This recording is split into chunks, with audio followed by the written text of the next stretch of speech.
t-shirts. Here's an interesting trivia fact that many people don't know. Did you know that the reason John Denver crashed his plane into the ocean is because he was wearing a Shure design t-shirt? That's right. The master folk musician, the sweet singer of the wind himself, John Denver, had just put on a soft Shure design t-shirt, climbed into his experimental plane, and just as he hit 2,000 feet, fell into a sweet, soft slumber. And while he was asleep, his plane crashed into the sea.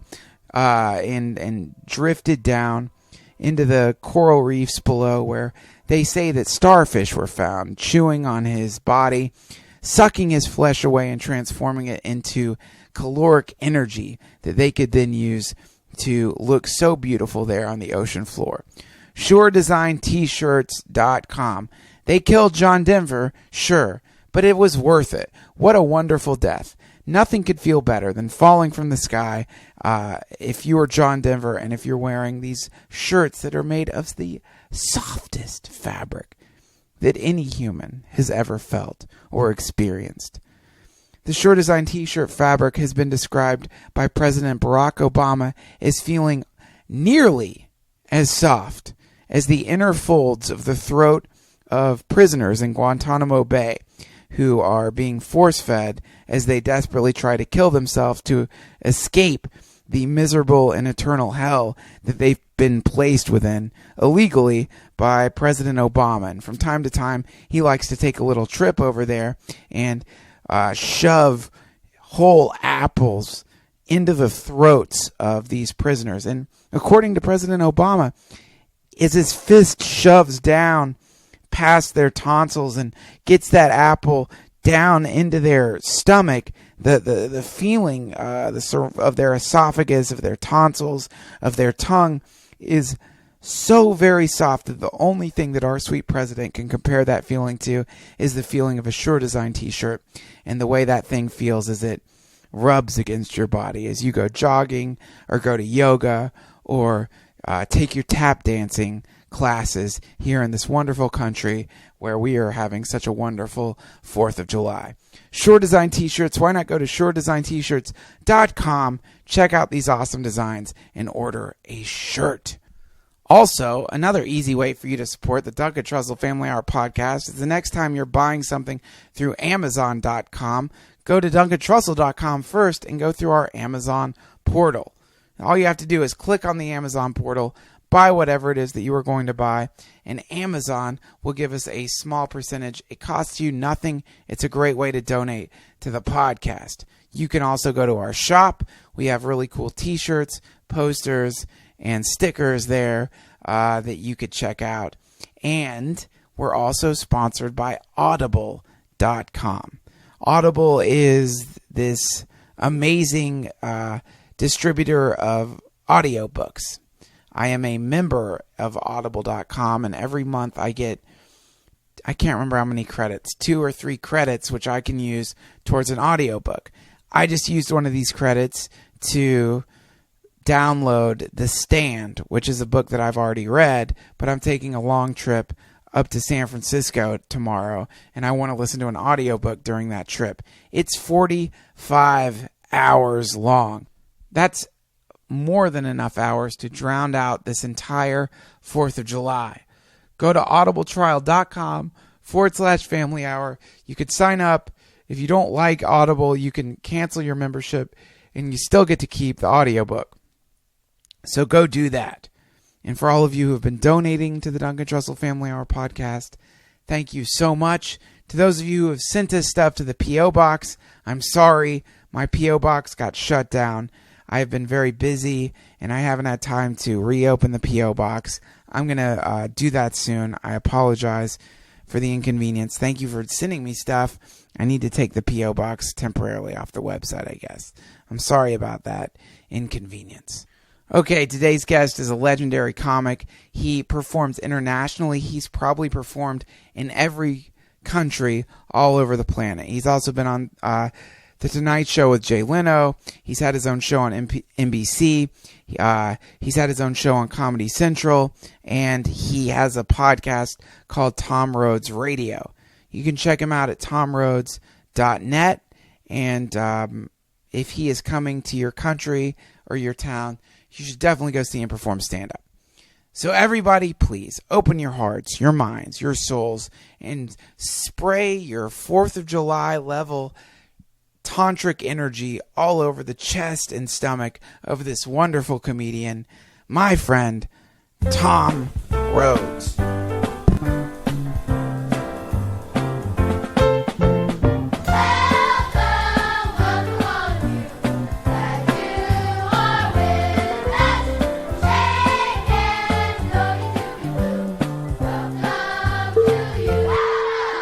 It's the Duncan Trussell Family Hour.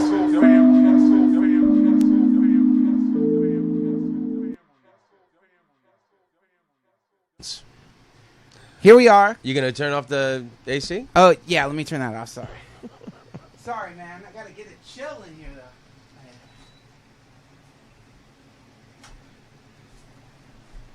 though. I do the intro before, so the intro already happened. Hey, there's not the buzzing sound of an air conditioning. No, it's gone. Isn't that amazing, though? You could just roll in a rectangular shaped thing in cool air. And that's good because, like, with the heaters that people have in winter, like, people die all the time from those.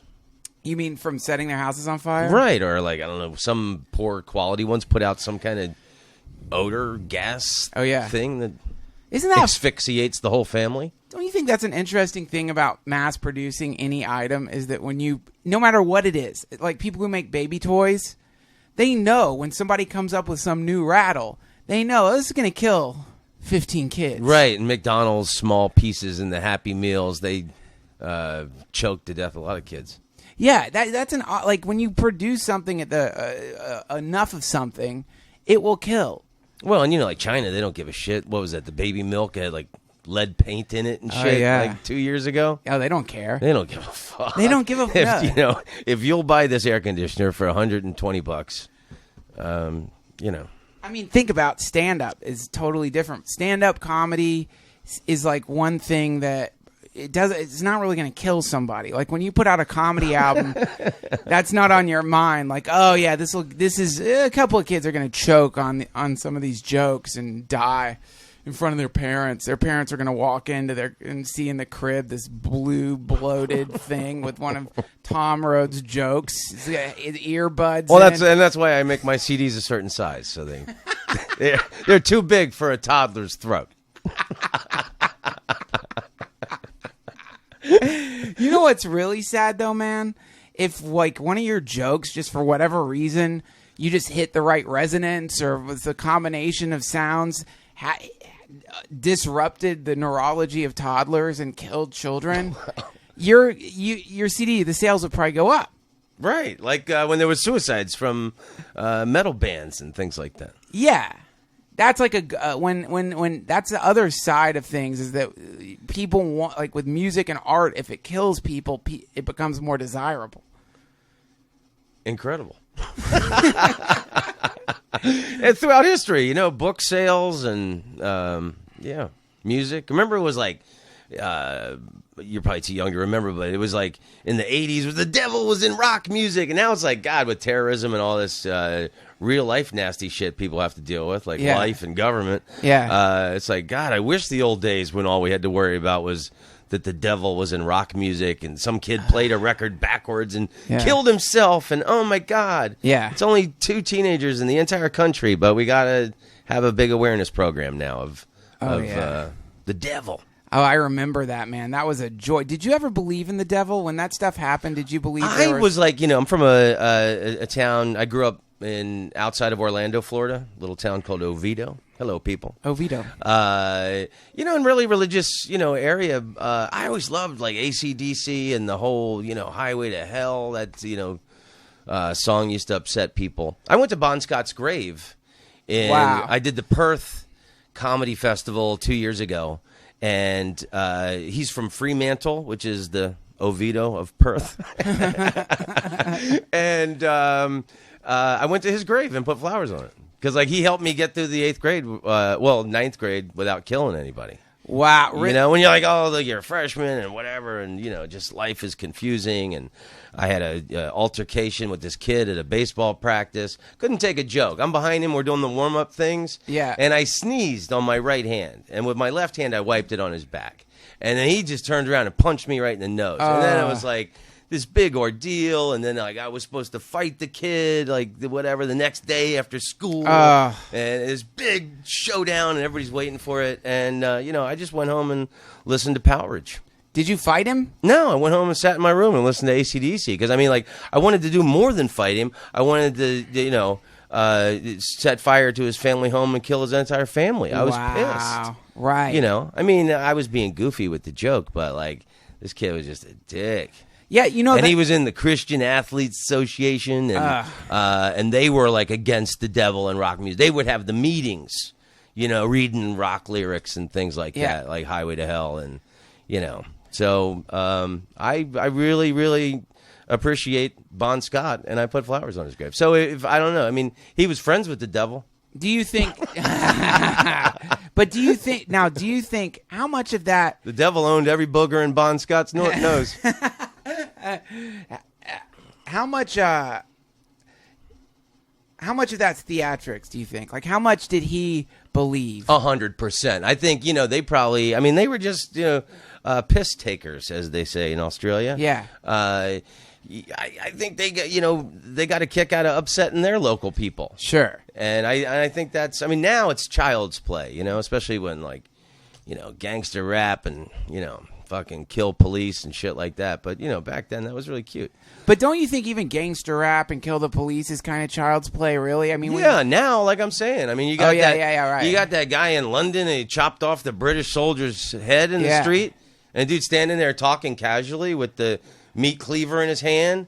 And to the PS, get your phone out, you know, like letting people film him and with their phones and like saying, what? And he's standing there, he's got blood all over his hand. It's like, what fucking deranged person could cut off another human being's head? Well, yeah, that's where we start moving out of the land of child's play and into the realm of, like, you know, memorable action. But even that, when you consider what's really happening is still, that's kind of almost like a pathetic revolution attempt of somebody trying to do something revolutionary because he's so overwrought when he looks out at, like, the crazy shit that's going on, you know, which is people doing heinous shit in the name of religion. It's just like, I mean, why hasn't humanity grown up and evolved past this, where there's enough reasonable thinkers in the world that would go, okay, stop, you know, this, let's address this fucking ignorant issue of, you know, your God wants you to kill fucking infidels. Well, yeah, and then then you have that, and of course, you know, the number of deaths from religious violence is now, I think, you know, in the last 5 years, you could just show, okay, well, how many deaths are caused by nationalism and how many deaths are caused by religion. And I think that nationalism was really beating religion, like it was way ahead for a while. Oh, hundreds of years. Yeah, it's doing much better in the game, right? But you have a chart in your kitchen. It's a game. Like, it's one of the some families have the little growth chart, you know, written in pencil. Yeah, but you know what they both have in common is that they both use human sacrifice to achieve their goals, and that to make their point. I guess, you know, like, look at those ruthless drug dealers in the north of Mexico. Last year, they pulled up in some town they were having issues, and some people were trying to do the right thing, or I don't know exactly what, but they pulled up in like 2 pickup trucks with all these like 20 or 30 bodies with decapitated heads, and just threw them out on the road. Yeah, just to, you know, make their point. Yeah, there's like only. Sorry, I'm hitting the P's so hard. You need a screen. You need a P screen. I need a P screen. That sounds like some kind of thing to, like, you use with dominatrixes to, like, to maximize the amount of piss that comes out of them. I'm gonna grab my P screen. Do you mind if I get my P screen? It, like, slows down. I'll pay you an extra 50. Oh, I brought a P screen. I'm a professional. P screen.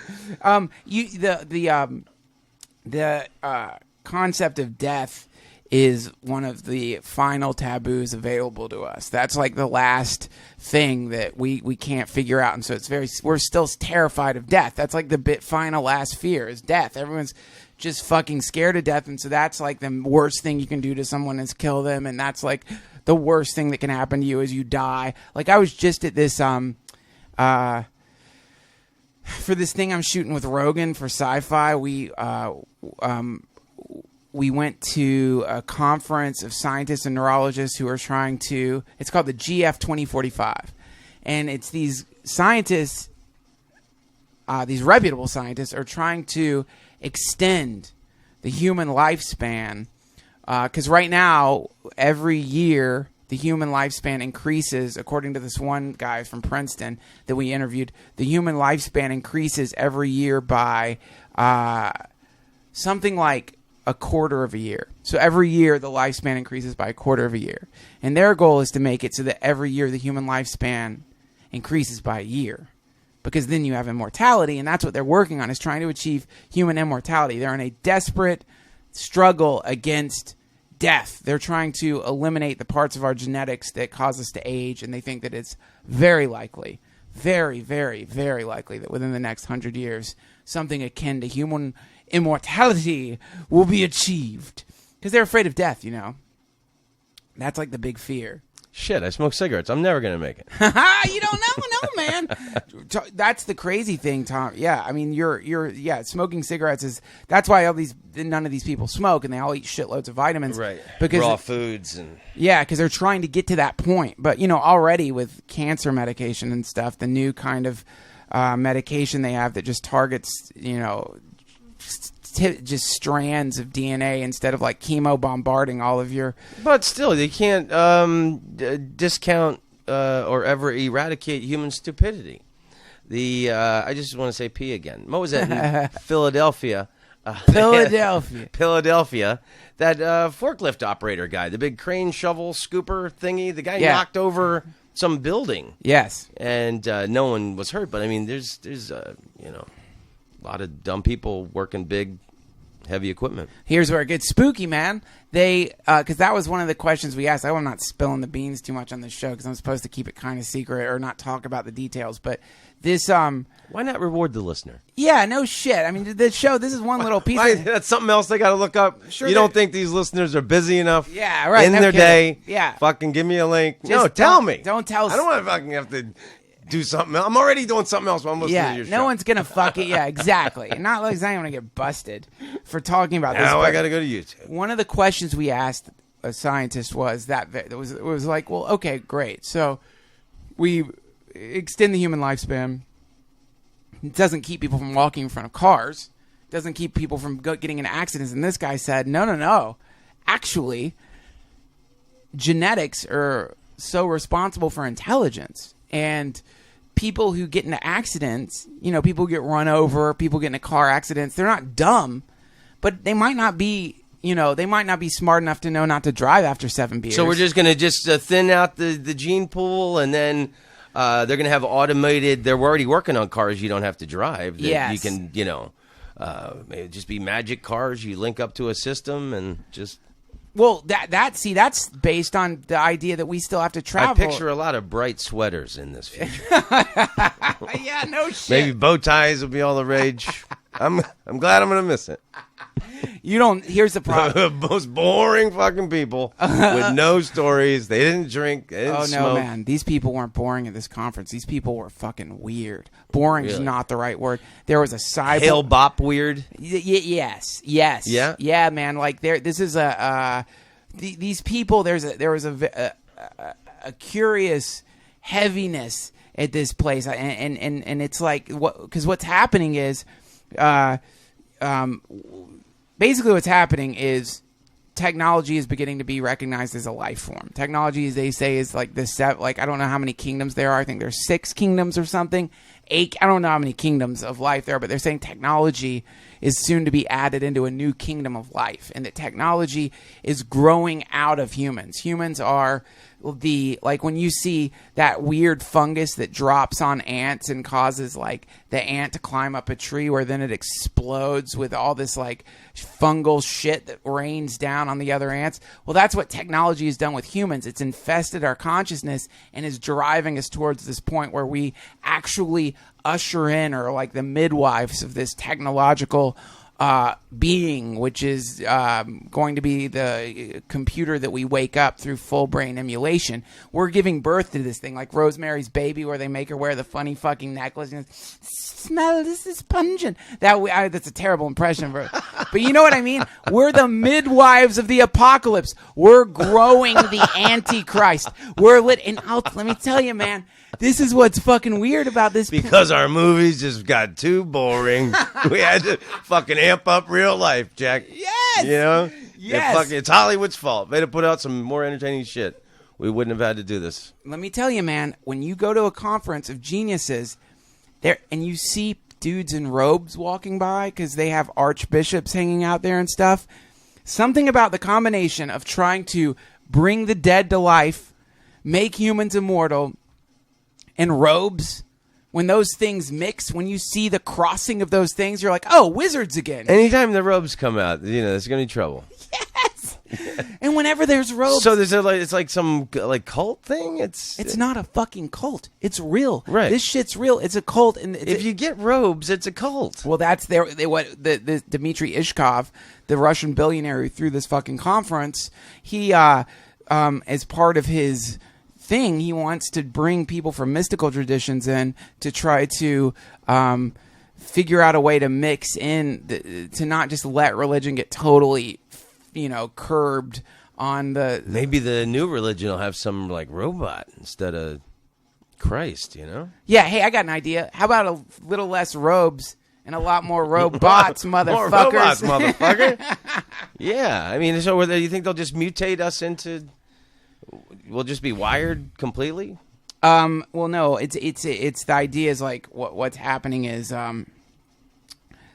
so here we are, right? We're born. You're born. You don't have any control of your body. You're just born into this fucking body, and your genetics and your place of origin and your parents will sort of determine how you're going to turn out. So it's not like when you're playing a video game and you pick your avatar and you make it this or that and the hair color, and then so what's happening is what technology is doing is it's accelerating our ability to manipulate matter, to manipulate reality. And we are matter. We're made of matter. And so as part of this, what it's doing is it's not just allowing us to transform the external world, but the idea is to allow it to transform the internal world. Subjectively use things called neural prosthetics. Wow. That you implant in the hippocampus that makes it so that because the way memories work is they go into your hippocampus and they then go into this, I don't know which part of your brain, and then so it's short-term memories, hippocampus, those process into the long-term memories. So you put a neural prosthetic into your hippocampus, now you're recording all your memories. So now you have all your memories permanently recorded, which means that you could theoretically, upon your expiration, reconstruct your past and allow other people to experience time from your perspective from the moment you got that implant in. Wow. So there's one of the things. And then if you have enough people have a neural prosthetic in their hippocampus, and let's say you have a large enough swath of the population, like the number of people who have cell phones now have these neural prosthetics, then you take all those different memories and you can assemble them into an accurate digital depiction of the past. And then that means that you could create a kind of digital time machine where people could put on some sort of... And relive your life. Relive other people's lives. Wow. So that's where we're plunging towards at an ever-accelerating rate. And that is why there is a funny heaviness about, at least to me, I found there to be a funny heaviness about the thing. Because it's like... It's that classic hubris that human beings have, where they're like, oh, no, we've got this. We've got this. We'll just bring this thing into existence. We'll do full brain emulation, and we'll make it so that a machine wakes up and comes to consciousness of itself. It'll be fine. Everything else we've done has been fine. Why wouldn't this be fine? This will be fine. And just like that fucking ant that explodes with fungus, humanity will explode with a new sentient being that comes blasting out of all of our progress. And that will be Jesus. Finally. Jeez. Well, that's the second coming. Finally. That'd be great. And no, other people aren't going to be the other characters? Or we're all going to be Jesus? I don't know, man. Are you a spiritual person? I used to be more. But I was just in Malaysia, and they have that ant that blows itself up to put gooey shit all over its enemy ants. Yeah. And it's interesting that it's a Muslim country. Right. The one ant that can blow himself up is from a Muslim country. Well, yeah. Isn't that weird? The fuck? So what's in the air over there? No, Malaysia's a lovely, lovely place. Yeah, well, I mean, the whole, it seems like a beautiful place, and that is an interesting thing that there's suicidal ants are there. That's a fascinating thing that people even do that shit, isn't it? Yeah. So will you ask me, am I religious or spiritual? Or, yes. Yeah, I mean, I'm pro Jesus, but he's more just like a prophet, like Muhammad Ali, Bob Marley, Charles Bukowski, Evel Knievel. Do you feel ashamed or scared to say that? Do you feel like it impinges upon, like it brings a kind of judgment? I mean, I don't picture like a god old man in the sky with a beard. I think that there's an eternal vibration of energy, and that when we're in our human suits, we're little droplets, and then when we die, we return to the spiritual ocean that is all one in the vibration of the planet, the energy. So yeah. I don't know. I mean, maybe I believe in science. I mean, I like the notion of miracles, and I like hero figures. And Jesus was a pimp. Yeah. And another guy I love is Caravaggio. He's one of my prophets. He was a painter in Italy. I'm just going to use P words this entire podcast. Don't worry about it. Please. Caravaggio painted 40 years before Rembrandt, and Rembrandt is heralded for his use of light. Caravaggio, his lighting was really dramatic, like movie scenes, and he depicted the Bible to be scenes from the Bible to be the criminal street thug acts that they were, like the John the Baptist, the beheading of John the Baptist, and just all this. And this guy was a hothead lunatic. And he killed a guy in a duel, and he just was constantly just drunk and fighting, and but he was pro Jesus. So you see, you see the Old Testament as this kind of like wild, gritty event that happened. This sort of. You got to admit they're entertaining stories. King David was fucking everybody. Right. And whatever. No, man, that's the thing. People don't recognize how psychedelic the New Testament is, and because and this is what I wanted to talk about in the beginning, as we were talking about the existence of Satan or the existence of some demonic force. And one thing that I like to do when I get really stoned is go to the televangelist channels and to watch the televangelists manipulate weak people late at night to try to send them money. Right. And the reason I like to watch that... They all got expensive haircuts and clothes and glittering diamonds. Yeah, yes. But that to me is truly demonic. Yes. So that's why it's fun to watch, because when you see that, then you see like, oh, holy shit. This is, not fuck Marilyn Manson. Marilyn Manson's an interesting performance artist, and he's got some good songs. But that guy's not in league with the devil. He's too fucking honest. Right. When you see a man in a suit late at night rhythmically talking about these powerful stories in a way designed to hypnotize the elderly, the infirm, the sick, all the people that Jesus was telling you to heal, they're singing this song, this siren song, that has within its core a call to all of humanity to go out into the world and give yourself to help, and give yourself to the point of death to help all those around you in the name of love. When you see the complete reversal of that thing using the thing itself. Yeah. Well, Mark Twain said if Jesus were alive today, the last thing in the world he would be Christian. Right. Exactly. And this is a thing that I like the notion of like Hindu. If you look, the monster characters are so fascinating. Yeah. The gods. It's like the original comic book. Yes. All these fascinating creatures and gods and all the Hindu stories believe in the good versus evil. And if you're a good person or persevere and keep a good heart, you will always overcome evil. I mean, it's interesting. They believe in evil. And Charles Bukowski on this one reading, I forget which one, live at Redondo Beach or something, he told a poem about evil. And he said, I believe in evil because the evil can strike like 8-ball in the side pocket, motherfucker. Pow. So, the duality of spiritualism.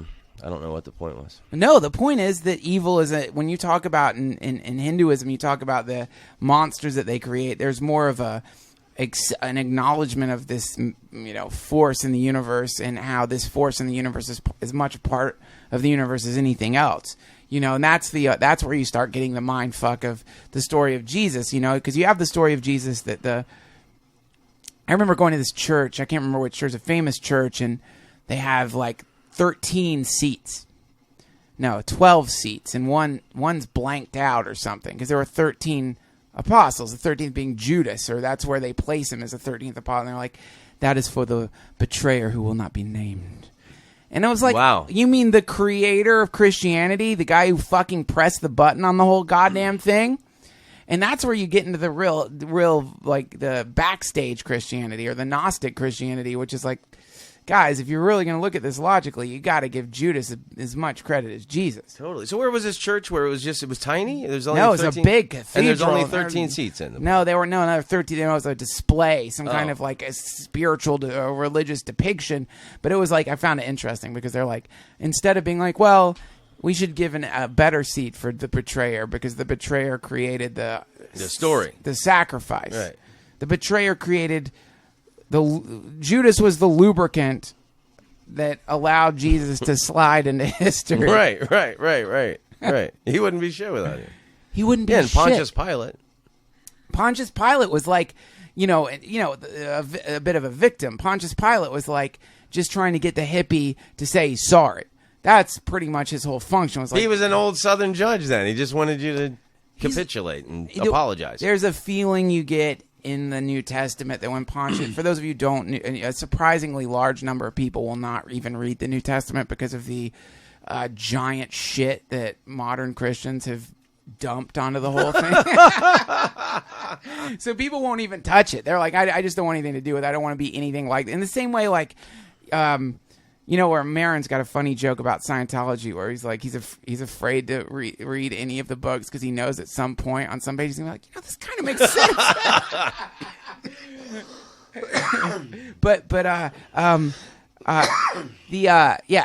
So Pontius Pilate, for those of you who don't know, Pontius Pilate was the Roman judge who tried Jesus, and Jesus was brought to the Roman judge by the Jews, who wanted him dead because Jesus was going around saying we don't really need to follow these laws anymore. All you have to do is love God, and you're going to be fine. And so kill him. Yeah, because it disrupted all of their religious power. It fucked up the priest class. The priest class hates that concept in the same way that the oil industry would hate free energy. It's the exact same thing. It ruins the power structure. So he was brought to Pontius Pilate, who you get the sense that he felt this effulgence coming off of this guy, or could see that it was a righteous person and didn't want to kill him, and kept saying to him, what are you doing? What are you just there? They want to kill you. All you have to, I think he just needed him to it was like basically an apology or a bow down to the priest class, maybe. Just, you've pissed off the Jews, man. You don't want to do that. They'll kill you. So anyway, he that's why he washes his hands. And then after he's like sentencing him to death, he tries everything.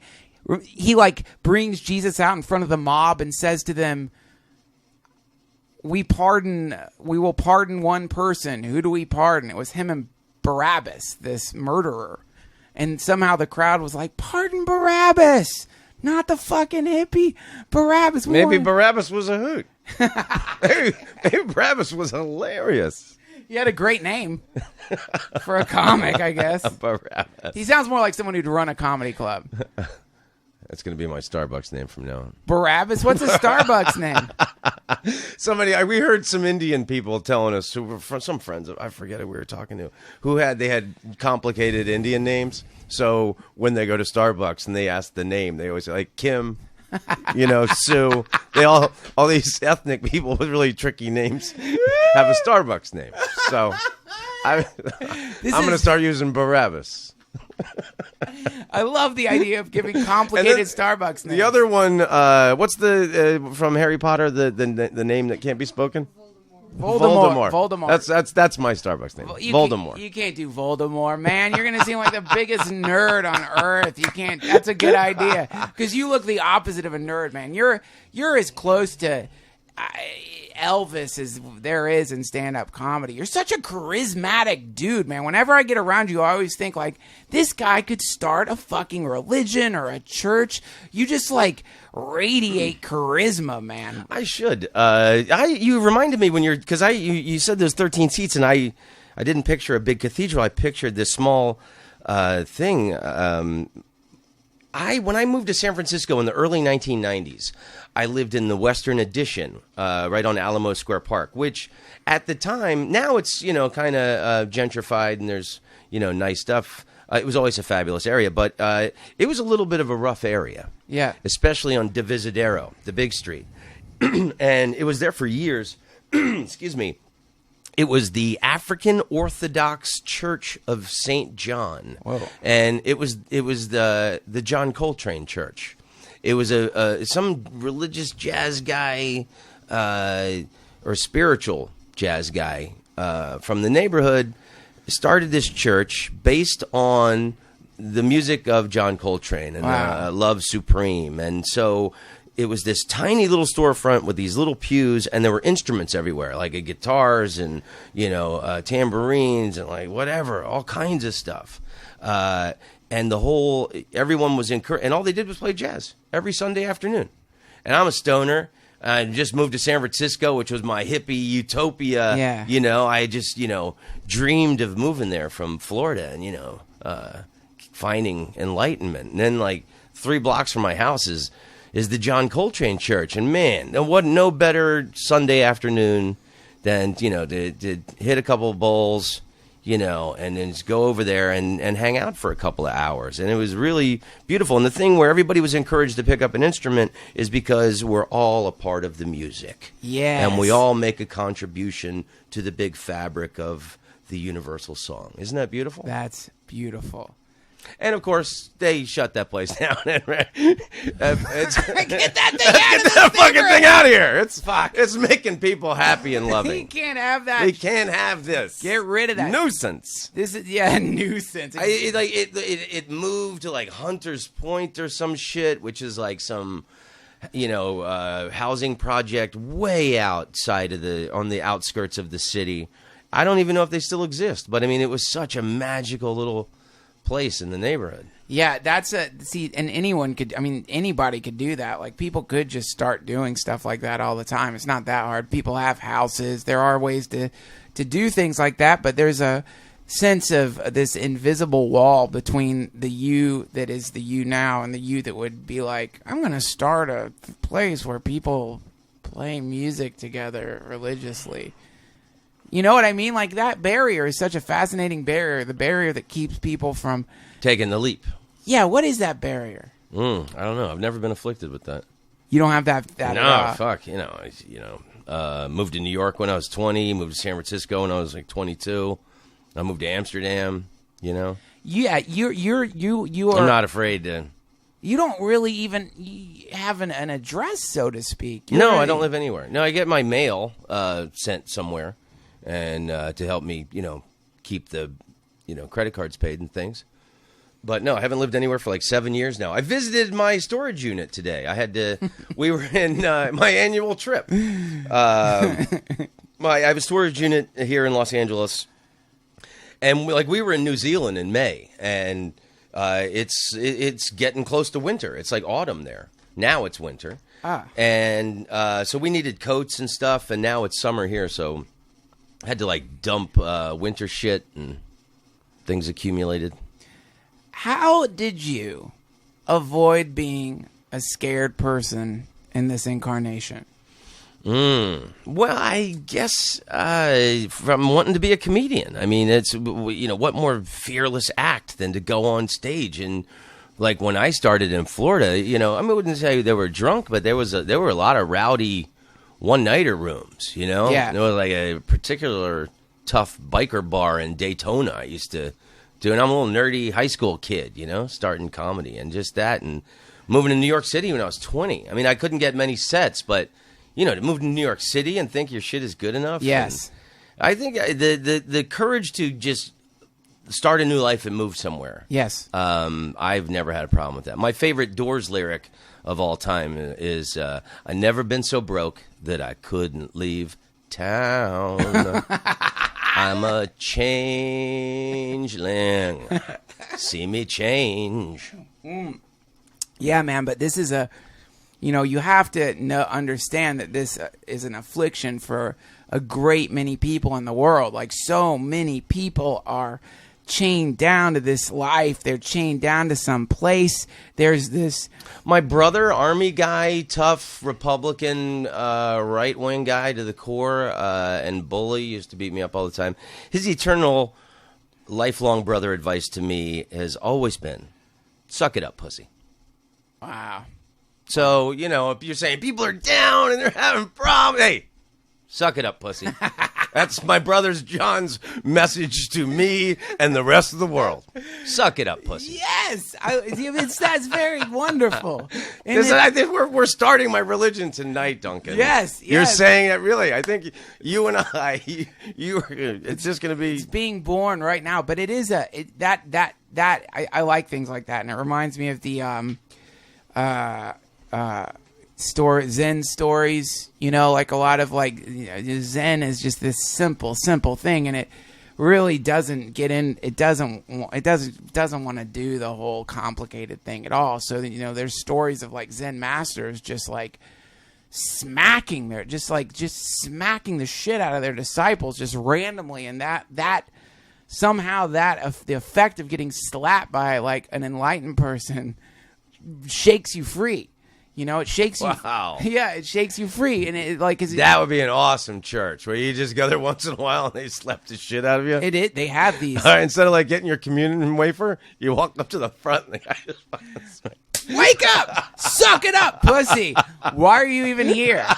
Why aren't you out? Why aren't you out there making your life better? Why are you improving yourself for our... Get the fuck out of it. For what? Improving yourself for... I like when you alpha say... human, the neuron paradise you're describing. Well, that is a thing that I think people miss a lot, this is one of the paradoxes. Sometimes you run into somebody who's really big on helping people, and you'll run into a helper, and yet your instincts, you get around helper, somebody who's really into service work, and then right away the part of the asshole identification thing is wah wah wah, angry person, shitty person, miserable person, and it's they took a step, they skipped a step, they just went straight to the going to serve soup instead of recognizing that they're a person that needs help too, and that they needed to work on themselves first, right. And that just going out there and putting soup in people's stomachs isn't gonna fix you as much, and so that's what I mean, this idea of conquering, when you conquer fear, you really do help shitloads of people. I mean, probably right now there's some people, just from listening to you for 5 minutes, there's someone right now standing in front of his bed putting clothes in his suitcase. Just kidding. People are on the go now. Yeah, people are. They got the okay from me. They want. It's okay. Yes. Yes. Should I do this? If that question is in your head, people, yes, I say it's okay. What about the danger? I don't know. What about the OD? What about the pregnancy? No, what I moved about the kids? Yeah, I mean, what about the I moved to job? New York when I was 20. It was the worst year of my life. And I had seen Jay Leno. He used to be a dangerous, opinionated comedian, believe Yes. it or not, in like the 80s. Yeah. And I was a teenager, and I didn't have a ticket, and I snuck in this back door, and I listened through the curtain, and then he comes back. It turned out to be right where his dressing room was, where I snuck in, and I got to talk to him. And I said, do you have any advice for me as a comedian? And he said, move to New York. Every comedian should be in New York or L.A. And so that's what got it in my head. I have to move to New York. And that was probably the worst year of my life. When I was 20. I wasn't ready. Yeah, but So, okay, unpack. Start unpacking. Okay. Put the suitcase back in the closet. But isn't that? But yeah, just give up. Actually, give up. It might hurt you. But that's the thing. This is the thing that like Make a few test trips somewhere first. is that it? Yeah, because like when I moved to San Francisco, I knew I wanted to move there, so I took like 2 or 3 trips. I invested in myself, and I went and stayed out on a friend's couch and checked out the city and hung out. And then the same thing many years later when I wanted to get in with London. I had a couple friends that lived there, and I stayed on their couch, invested in myself, and then I started.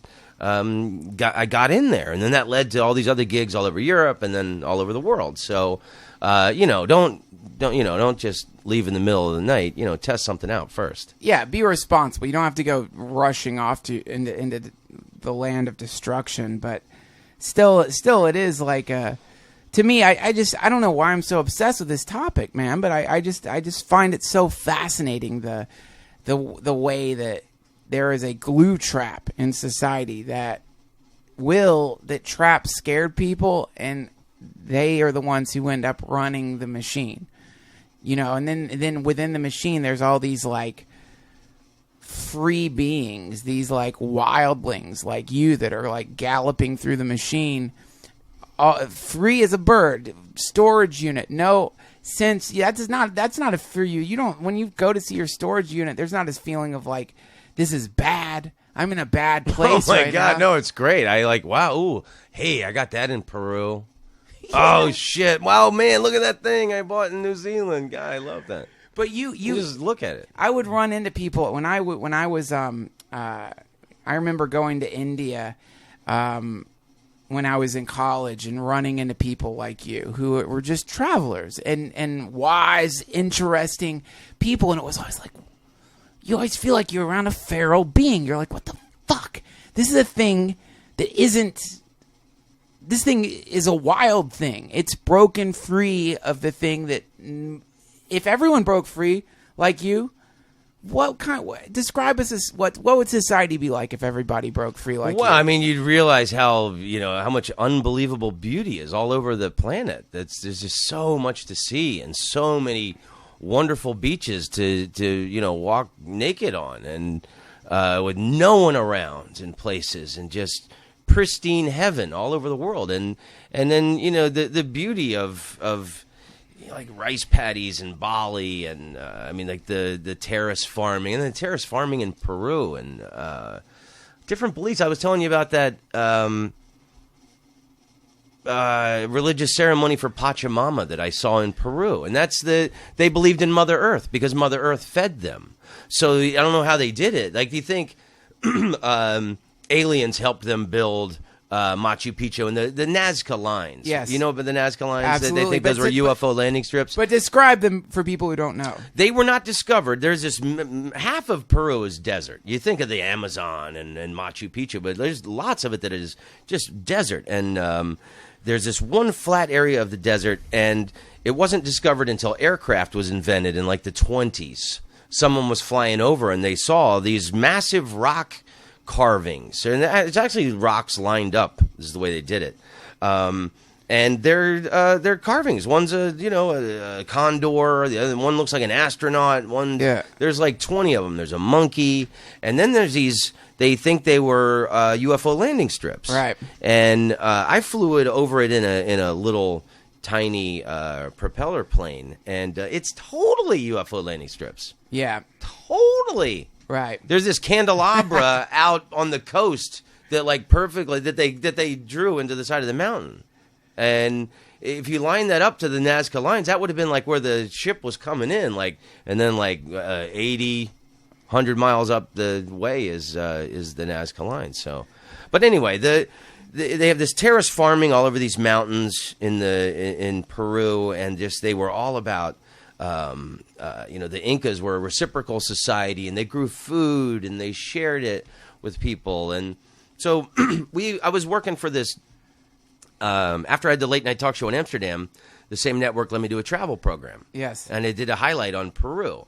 And so we went to Puno on Lake Titicaca and took a boat like 5 hours out into the water to this island, Lake Amentani Island. And you stay with a local family. There's no electricity on the island. They said bring fruit. These people go ape shit for fruit. Wow. And I brought a bag of oranges. You should have never. This woman, just watching this woman eat this orange was just fucking orgasmic heaven. Like it was just the greatest piece of candy or something. It's just this woman. Hello, we get there and she went straight for the oranges, ripped the bag open, and just fucking and peeled it. And oh man, she was. It was beautiful. And then the whole village. Because we were filming, they said they do this Pachamama ritual. And that's this ritual to Mother Earth and it wasn't the right time of year for it, but they didn't want our film to miss it. So the whole village came out and they put it on for us like the next day, which, you always hear about Native Americans not wanting their film or their picture taken. Yeah. You heard that back in the old days or whatever. Sure. These people were like, no, we'll do our most sacred thing for you and, set up the cameras. And so everybody gets in a circle, and they got the shamans got, he's smoking the place out with whatever incense, and then there's a little fire with like cow shit that's burning, and they put all these coca leaves, and everybody takes a coca leaf, and you take the bag as it comes around, and you say a prayer, and you put your little coca leaf in it, and everybody passes the bag around, and then the shaman like holds it up, and it's got everybody's leaf in it, and then he puts it on the burning cow shit and and burns it. And it was so unbelievably beautiful. Yeah.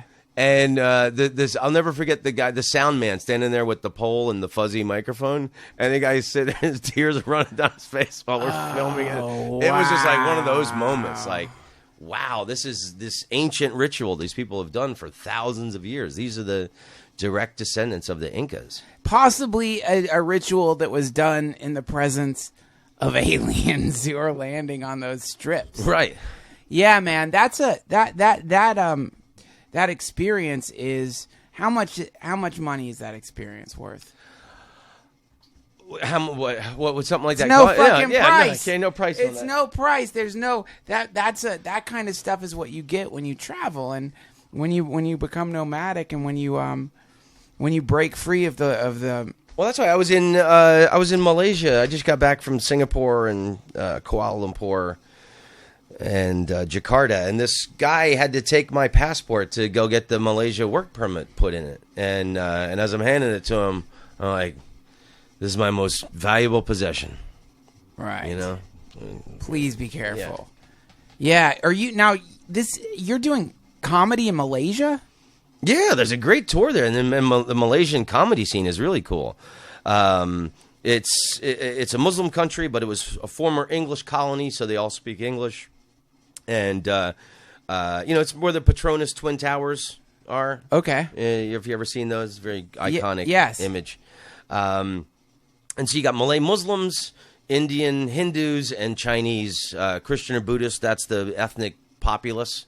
And that's their comedy scene. And they ruthlessly make fun of each other's religions. Wow. And each other's ethnicities and things. And I mean, there's this whole one Malaysia. They got this, real united spirit. I think should be emulated by the rest of the world. But I think they're more free than we are because they like openly make fun of each other's beliefs. And I'm sure there's some government restriction, but I thought they were pretty free like that. They're doing stand-up comedy? Yeah, and you got brown, dark-skinned local people as the audience, and they're young, well-educated, well-heeled hipsters. That is fantastic. This is the thing, man. This is Singapore. You're playing half to expatriates and then half Singaporeans, which is people from all over the world, and also similar to the Malaysian ethnicity. Do you find it weird performing for American audiences after going on? No, not at all. I love it all. It's a challenge to go. I mean, it's different playing in California than it is to, Illinois or anywhere, and going to different countries. The challenge of what will work, what will work, what you think is iffy, working it out on the fly. Right when you get there, and then also the observations that you gain about those places. But any joke that you have that's a local joke from L.A. or no, you can't do shit like that. That shit. That's when you find out what's universally funny and what regional shit you should cut if you want to do the worldwide circuit. Right. And the worldwide circuit's amazing, and that's why I don't live anywhere. There's too many fabulous gigs. And it's like always, I want to, part of me wants to move to New Orleans, another part of me wants to move to San Francisco, and, my wife points out, Los Angeles might be important, but I just keep booking gigs. There's too much great shit. There's too many great adventures to have. And then to be paid as a comedian, it took me so many years to get to this level. I'm not going to relinquish it easy. I am going to squeeze, just like that woman eating that fucking orange, man. That's the way I'm going to do the fucking life. I'm just going to fucking get the juice on my face. I'm going to fucking wipe it. I'm going to lick my fingers. I'm trying not to let a single drop be lost, And then enjoy the sticky face afterwards. Just fucking devour it, man. Yes. God damn it! I want to break a guitar. Hey, can we take a break so I can have a? Yeah, actually, you know what? We've almost done an hour. We can all. You know what? Actually, you know what? Let's go smoke a cigarette. I stopped smoking, but let's go outside and then we'll wrap it up. Exactly. That's better. So hey, so here's the question. I don't think we fully answered it. What would society look like if everyone were like you? If everyone was a traveler, everyone was moving freely through the world. I think people would be a lot more chilled out. It'd be a little more relaxed. Like you think you got traffic problems in your town, you go to Jakarta. But who fucking kill yourself? Who runs the factories? Who runs the airlines? Who runs the? Yeah, I guess somebody's got to clean the pee dribbles off the toilet seat in the hotel. Yes. Isn't that now? Okay, so maybe it's not possible. Welcome to the Judas paradox, man. Here we are again. It's like this is the big paradox, which is that for society to function, you need frightened people. For the world as we understand it to work, you need people who are terrified to step outside of where they're at, or you need people who are who are satisfied with being in one little area and not moving around. And there are people who are satisfied with that, and that's great. But for society to function as we know it, you need vast quantities of human suffering. And that is a confusing paradox to me, which I don't really know. What do you think about that? I don't know. I mean, I picture China, and I've been there a bunch of times, and just the multitudes of people. There's too many people there, and then it's communism. They all need a job, so you'll have there's certain town you go to like Guangzhou or Suzhou, and there's like two guys on the elevator, and that's their job, just to push the button. There's just so many people that need jobs, and there's just too many people there. Are they happy? They're going to take over the world. Our holy. There was some comedian, I don't know who said it in England, that the picture of the future, we're all going to be living on the moon in a Chinese concentration camp. Yeah. So have your fun before the whole shit house goes up in flames, as Jim Morrison said. Do you think the shit house is going up in flames? No, I think the Earth is just going to shake us off one day. It's just tired of our bullshit. I think the world probably will out evolve us. the world will out-evolve us in the sense that it will just like the environment may collapse, or you know what they're saying? They're saying in like 50 years Miami's underwater. Right, that's what I'm saying. Or just like shake half of us off for the earthquake and you think that's something that's close? No. You're not now. I don't know. I guess I don't have an answer for your question. That's maybe that's what I should have said. That's great. Yeah, man, that's how you could always tell a smart person. I'm just searching for an answer I don't have. One way you can always tell a smart person is they will say I don't know, and I like because somebody asked me. I remember the other day somebody asked me this question, and it was an unanswerable question about. I can't even remember what it was, man, but you would basically have to be God to answer this question. Right. And they asked me this question, and man, 4 minutes into my answer, as I'm just answering this question, I realized, what are you saying? You don't know. You don't know at all, you idiot. You're a moron to even, try to, it's good to say you don't know. I that's good, but I one thing I wanted to ask you, because you do have the perspective of someone who hasn't been localized in the United States. Do you get a read from people? What's your feeling on this new revelation that the NSA is recording every email, text, Skype conversation, and recently Glenn Greenwald, the reporter who's working with Snowden, the leaker, as they call him, whistleblower is the right term for him, but is revealed that there's documents showing that they're also recording cell phone calls, which means somehow some incredible amount of cell phone calls are also being stored. What do you think about this? Yeah, and they're obviously, it wasn't just limited to the United States. The French government and the German government is looking into maybe the United States violated their privacy issues and things. I think the rest of the world looks at it the way I look at it, in that it's shocking that no one really seems that upset about it. Yes. No one really gives a fuck. Right. People think, oh my God, well, terrorism, of course, we're at war. Just, it's necessary. But it's unbelievable. It's frightening. They raised bus fares in Peru. People fucking rioted in the street. They raised the bus fare 25 cents, something like that. These people are so poor, don't have anything, and they, that makes such a difference in their lives, 25 cents. They fucking are rioting. Yeah. And they overturned the bus thing. What would it take to get Americans fucking in the street and shaking their fist at the man and protesting? I mean, nobody gives a fuck. Back to just continue your sleepy little life. Yeah. Sleepy little life.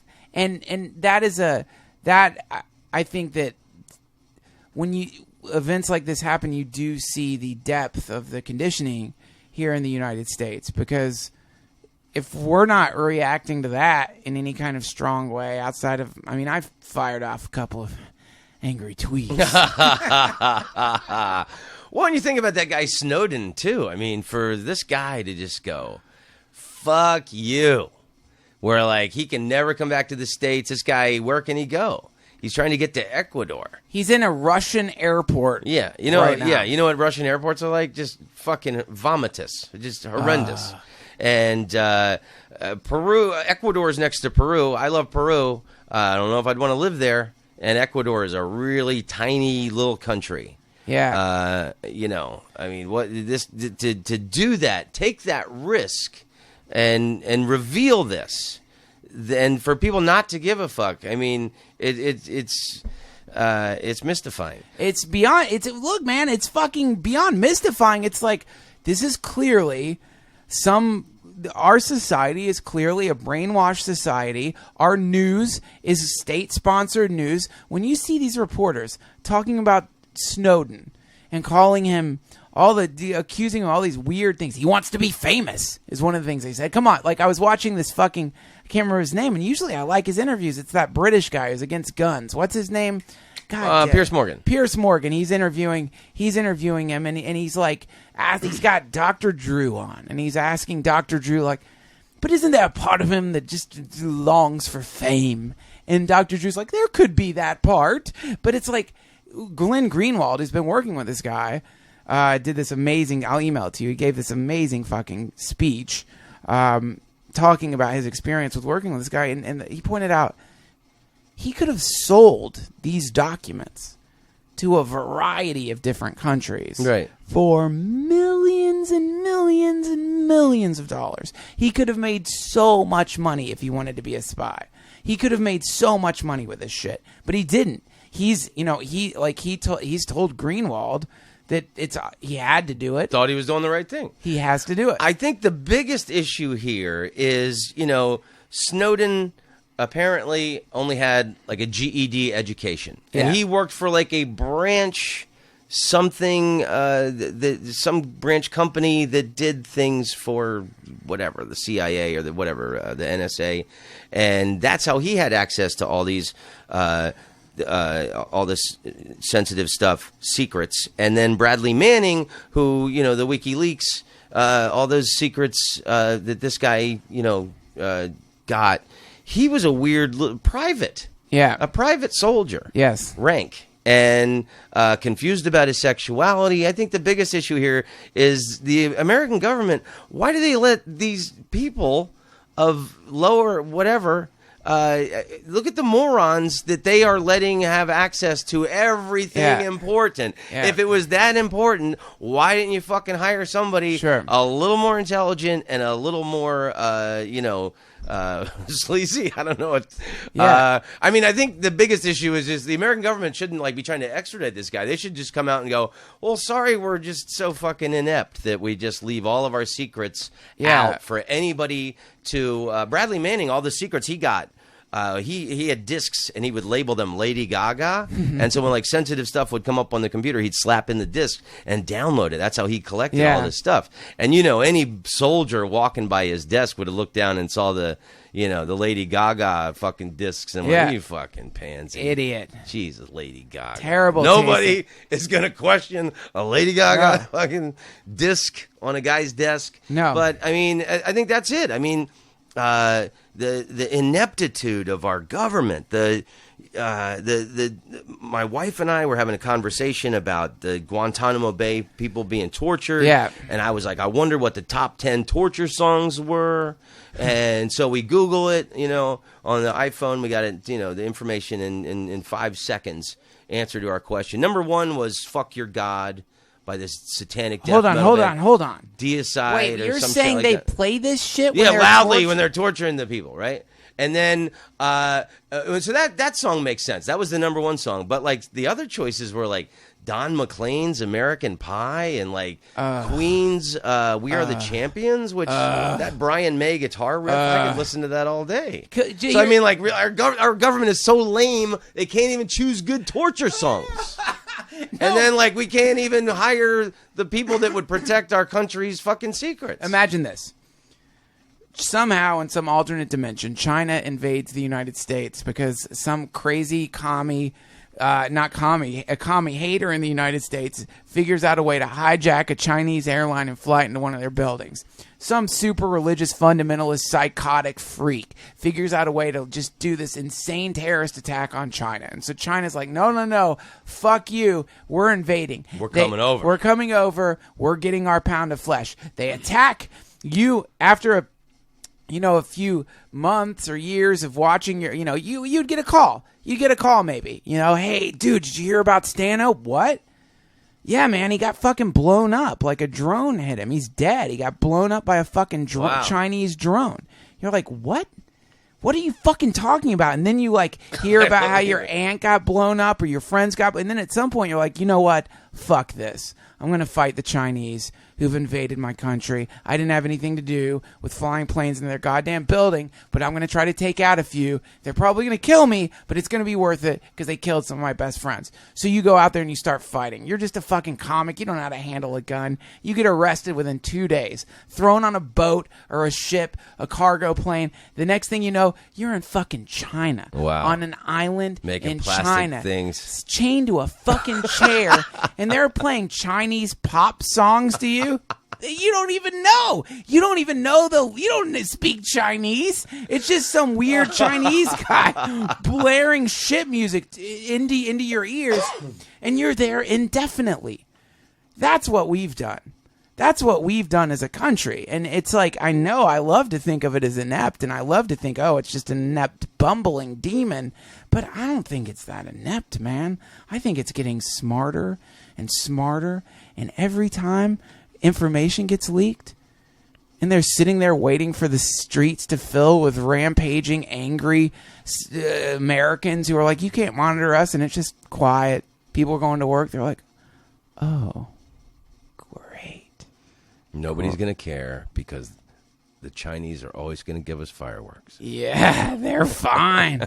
They're fine. We could do anything to these motherfuckers. Yeah, just keep giving them good video games. Yeah, keep putting out those video games, those mega fucking hits. Anyway, it's a little spooky, and do you think sometimes that you're gonna be in the Philippines or in some country? I'll be in China later this year. Do you ever feel like you'll be out of the country if shit fell apart here? Probably. The odds are you wouldn't even be here when shit fell apart. I would hope. There was some famous book that was made into a movie in the 50s. I forget the name of it. But like, there's a nuclear holocaust, and only Australia survives. Yes, and it's paradise, and beautiful beaches, and hopefully I would be in Australia when the shit goes down. But you or New Zealand. You're a positive guy. I'm sorry for I know. turning Debbie this thing. Downer. I didn't mean to drive the fucking thing into a pot. No, I love your mind, Duncan. Thanks, and Tom. Man, it's always such a good ride when we get together. But listen, I've got to start listening to your podcast, man. I keep hearing that it's Tom really Rhodes Radio, baby. And I did Kim.com when I was in New Zealand. Yes, and when you told me, now can you, just for people who don't know, can you tell them who Kim.com is? Because most people know, but I'm sure some people have. Kim.com started megaupload.com. Right at the beginning of the internet. This guy was doing cool. He started out as a hacker, really interesting story, and then AT&T hired him. These different corporations that he had hacked so they could figure out how he knew to get in through these systems. And there was megaupload.com was there's massive file sharing, so lots of movies were exchanged, and the way his site was set up, there was no search links. People just shared files, but just millions and millions of dollars were not given to the Hollywood, movie studios or whatever. So he's on the FBI most wanted list.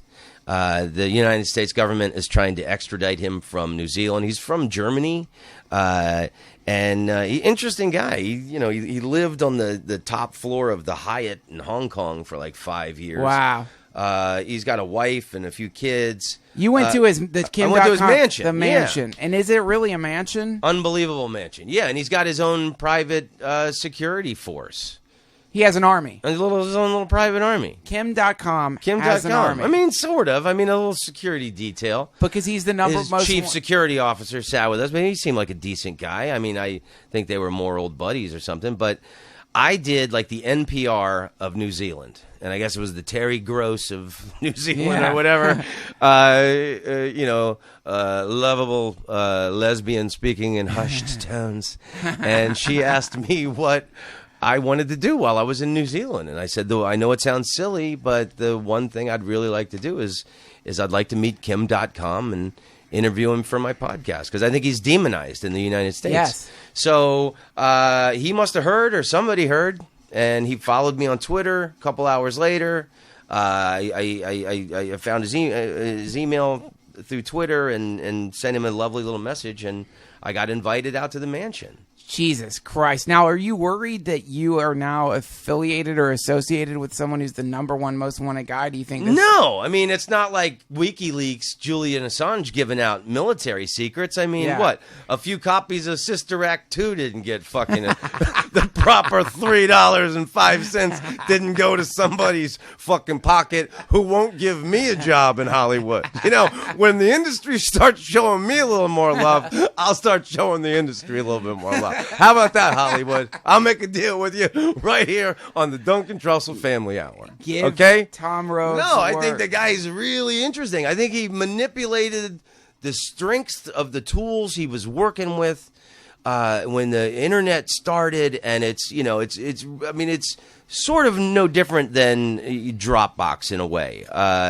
And he didn't know what files are being shared. I mean, my wife did a brilliant job editing because the FBI and the New Zealand Army raided his mansion last year. You may remember that. Yep. And so my wife edited the beginning of it. It starts off with these news clips and the actual helicopter going in, wow. them landing in raiding his mansion, and then there's a Steve Wozniak interview we found where he's actually Wozniak is defending Kim.com. Well, Wozniak is a revolutionary hacker. He's a hilarious human who's like an anti-authority, and he hates authority, and he like is really into counterfeiting identification and money, and he's amazing. But he's in the same camp as Kim.com, which is this kind of new breed of techno patriots who are... Well, and you should listen to that episode, and it's really... And Kim.com lays it out, man. I mean, they're basically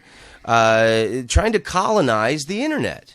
Right. Whereas now it's this open marketplace. It will become, and already is, the most powerful marketplace. It's this one world. Yeah. And so there's a lot of money to be made in this marketplace, yeah. and they're trying to colonize it. They're trying to control it. Yeah. Because that's what power does when it identifies new sources of energy. But Kim.com lays it out, man, and he's a really smart guy, and he's funny, and he loves comedy. So I can't wait to listen. I gotta listen. I should have listened to it already. Where's your podcast located? It's everywhere. It's free on iTunes. It's on SoundCloud. What's your website? My website is tomrhodes.net. And that's where you can find it there, of course. tomrhodesradio.com will be coming very soon, hopefully in the next month or so. I got a great web guy if you need one. I do. I really do. But yeah, you can find it on Stitcher, on everything. So beautiful. Okay, well, I'm going to put a link to that up, and where can you tell me where your dates are going to be coming up? My dates are on tomrhodes.net. Okay, great. Tomrhodes.net is mine. So go to tomrhodes.net, listen to his podcast, listen to the Kim.com interview. Thank you so much for doing this podcast. I love you, Duncan. Love you too, man. Thank you. Respect.